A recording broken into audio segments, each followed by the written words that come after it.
ចាបងប្អូនខ្ញុំនៅបារាំងនេះបានដើរសារអាស៊ីម្ដងឃើញផលិតផលប្រទេសគេនឹកដល់ផលិតផលខ្មែរយើង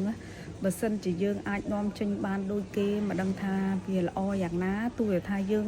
ផលិតផលយើងមិនជាបោហូហៀដូចគេប៉ុន្តែយើងធ្វើចេញមកមួយគឺថា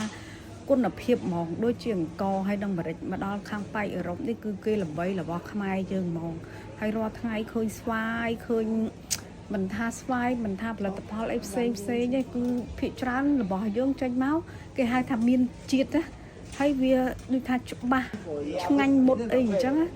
ហើយតែយើងចេញមិនរួចដូចគេបើគេវិញបងប្អូនគឺថាសពគ្រប់បែបយ៉ាងមិនថាគ្រឿងកំប៉ុងគ្រឿងទេស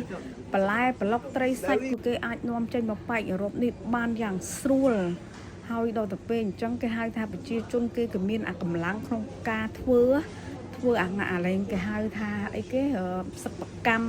កសិកម្មគឺគេមានកម្លាំងដោយសារថាគេអាចនាំចេញក្រៅប្រទេសបាន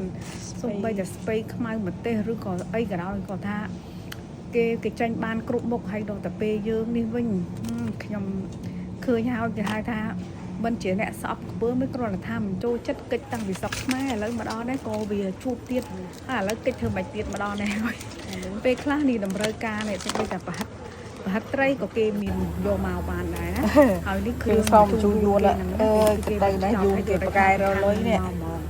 ហើយមានតន្ត្រីប្រាមានតន្ត្រីទូកគឺមកពីប៉ែកខាងនឹងទាំងអស់ណាហើយយើងក៏មានប្រហុកយើងមានអីបីតែថាផលិតផលកសិកម្មយើង